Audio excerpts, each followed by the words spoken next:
Tyreek Hill showed up as a wide receiver number 2 last year, 87 receptions, 135 targets, 1,276 yards, 15 touchdowns, 22% of the target share going to Tyreek Hill. Guys, your thoughts on the Cheetah?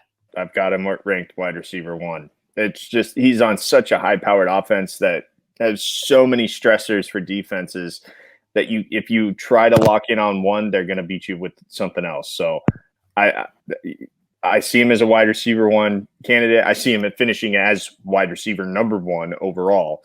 But that's, again, the capital that you're willing to spend to get a player like that.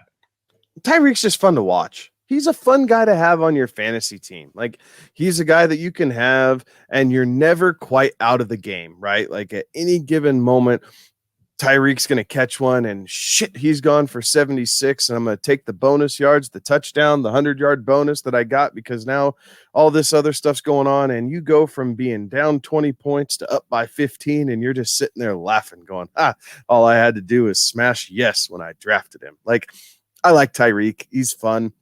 The knee soreness, right? The report that came out yesterday, I believe, or today, one or the other. Sorry, my days are running together.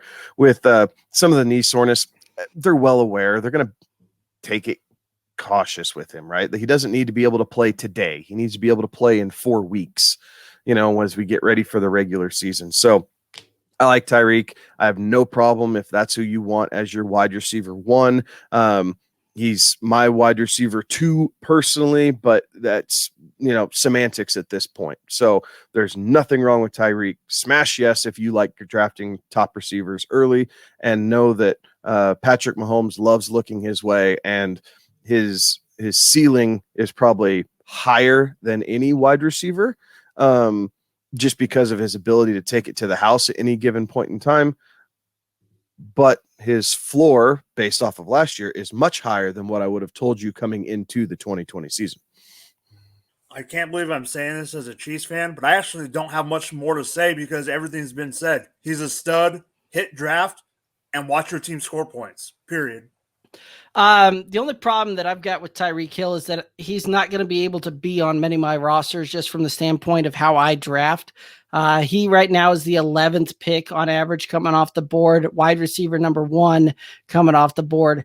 It takes a whole lot for me to go anywhere other than a running back in the first round, unless it's super flex, in which case it's probably a quarterback. So there are going to be very, very few of my teams that Tyreek Hill is going to be on. But if that is your way of doing it, going kind of a 0 RB or taking a elite wide receiver to set that apart and get a positional advantage there, you should draft him and put him on your roster.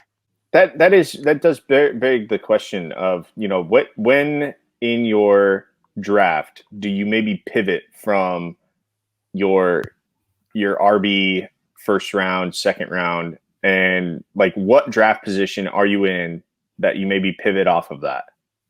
I've yet to find one. I know you now. I can make the argument for it that 11 or 12. Now you could argue 10, right? You're on the turnaround. Yeah, somewhere close to that, because then it's format, it's scoring, it's how your league rules work, bonuses for this, that, and the other, like all the things that get added in, right? Like going back through and looking at Scott Fishbowl, I mean, all these running backs went early, but there's a legitimate argument for being able to take Travis Kelce first overall in the Scott Fishbowl. Like there's been articles written about it. There's been people talk about it. So the plan does not work across all formats. Where you continue to struggle, and I'm a proponent of this because there are only such a limited amount of running backs who are true 3-down workhorse backs.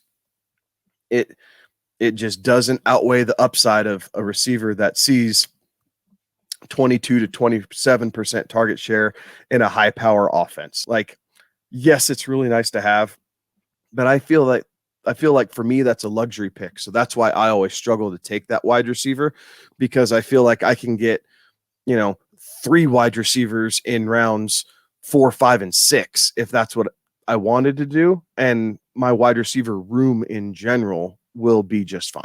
Okay, so let's set the line this way.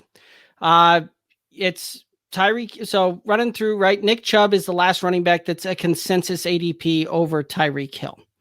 So that then leaves Aaron Jones. Are you taking? Stop me when we get there. I'm just going to go through the running back list there. Stop me when we get to it. So Aaron Jones. Stop. You take it.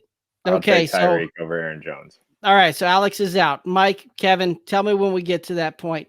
Aaron Jones, Austin Eckler, Antonio Gibson, Joe Mixon.